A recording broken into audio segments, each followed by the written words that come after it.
Bonjour, je m'appelle Nathalie Genet, je suis diététicienne nutritionniste à Reims et je fais partie du réseau Diète France. Aujourd'hui, je vais vous parler du régime Okinawa. Le régime Okinawa vient de l'île Okinawa, située dans une région du Japon qui détient le record mondial de longévité. Au 1er septembre dernier, Okinawa comptait 95 000 centenaires. Pour comparaison, l'INSEE contenait 30 000 centenaires en France en 2023.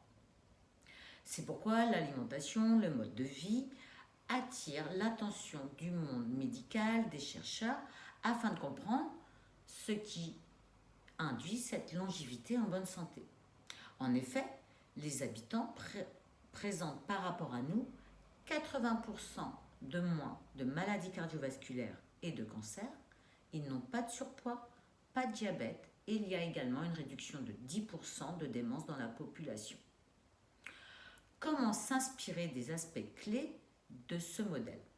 Dans un premier temps, l'idée serait de comprendre ce qui fonctionne pour gagner en longévité et en bonne santé. Parmi les facteurs favorables, on retrouve un environnement protégé et les habitants de cette île considèrent les aliments comme des médicaments et qu'ils ont un pouvoir de guérison. Dès lors, ils prennent plaisir à manger à chaque repas. Ils s'adonnent à une activité physique régulière en pratiquant l'agriculture raisonnée. Leur philosophie de vie est d'éviter toute source de stress. Au quotidien, le yoga ou le tai chi ou un autre art martial est pratiqué afin de se relaxer. Ils pratiquent de la méditation, des exercices respiratoires régulièrement et ils favorisent le soutien familial et ils ont une vie sociale très développée.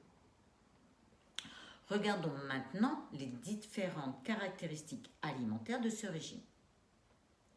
Au départ, tout au long de leur vie, les apports caloriques sont réduits, ce qui va générer une réduction des radicaux libres. Et qui dit moins de radicaux libres, dit une meilleure santé.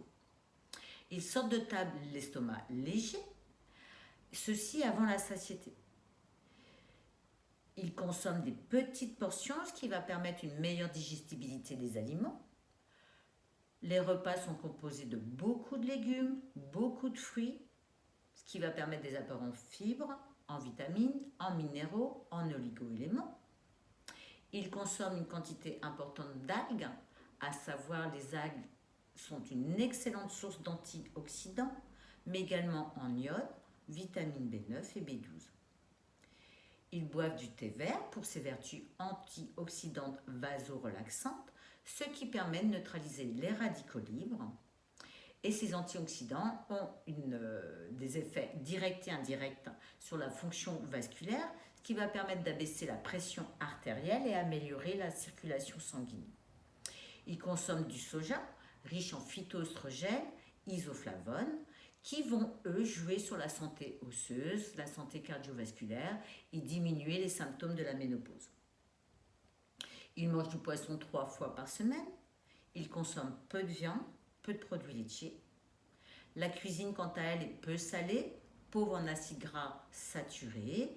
Ils favorisent plutôt les matières grasses polyinsaturées, qui sont des graisses essentielles pour le corps humain et jouent un rôle sur les fonctions cognitives, sur le développement neurologique, la régulation de l'équilibre lipidique, mais améliore également la santé cardiovasculaire et va diminuer la réponse inflammatoire.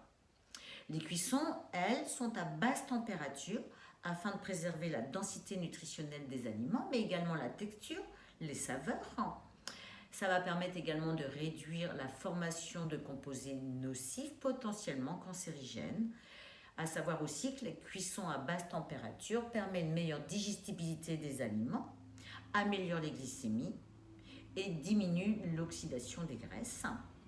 Vous l'aurez compris, le régime Okinawa est fondé sur un mode de vie global centré sur le bien-être, une alimentation à faible teneur en calories, très riche en antioxydants, et tout cela associé à une activité physique régulière. Prenez bien soin de vous. Je vous remercie de votre attention. Au revoir.